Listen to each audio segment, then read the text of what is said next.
Hey guys, so for you guys that don't know how to find a Pleiades star cluster, it's very bright. It's probably one of the brightest clusters in the skies that you can see in probably any city, any dark zone, anywhere with your eyes.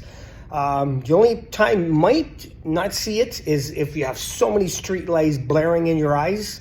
Then it might be hard. But anyway, I got two different scenarios for you to look at. Okay, so this is probably one of the most recommended and best books for people starting out in the hobby, called Night Watch. It's actually from Canada, Ontario, Terence Dickinson. So if you find the constellation Auriga here, which looks like that constellation there, and it's right beside the Taurus, the bull. That's the two horns right there. There's also a Hades cluster right at the bottom of the horns, or his head. So if you find this cluster here, and you get to Taurus, and you get to the Hades star cluster, it's just above that. Also, if you could see, Perseus constellation is a bit more dimmer.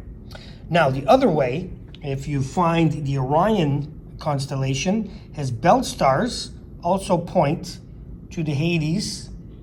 Let's go over here on this one. So if you see this one is just smaller because the book is not that big. So if you find the belt stars, you can just go diagonal to the Hades and then keep going to the Pleiades. So here is the Perseus constellation, but as you can see, it's much dimmer. I think the brighter stars are like 2.9 average. This one here is 1.8. So they're not really bright.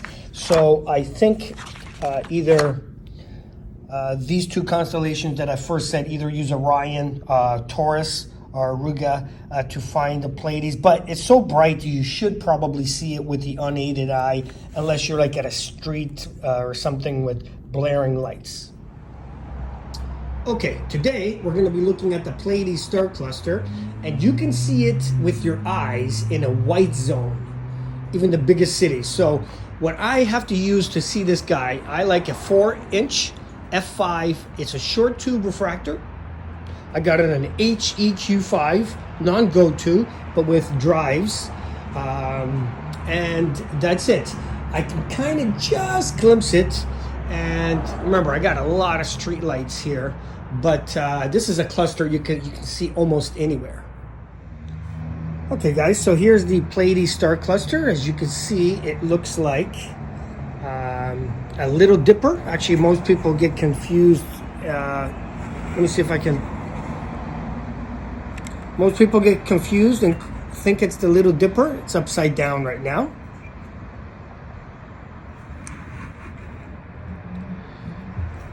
And right now I'm using just a 32 millimeter palazzo eyepiece.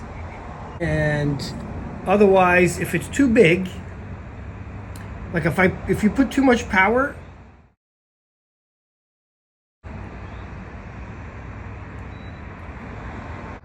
it'll be too close.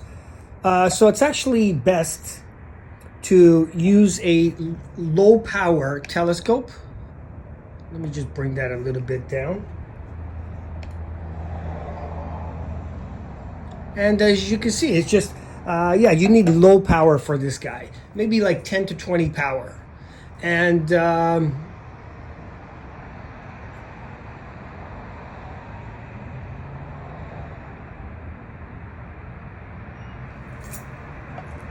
there you go. So hopefully you guys, even if you're in a big light polluted city, Toronto, New York, Mexico City, Sao Paulo, or anything like that, you could see this with your naked eye, even in a white zone. It's very easy to see. It's an amazing cluster. You cannot see the nebula. You need really dark skies, mostly photographically, but if you use a big enough wide telescope, you might be able to see hints of it. But anyway guys, so there's the Pleiades star cluster, and hopefully you guys like that. So again, sometimes you need a low power telescope.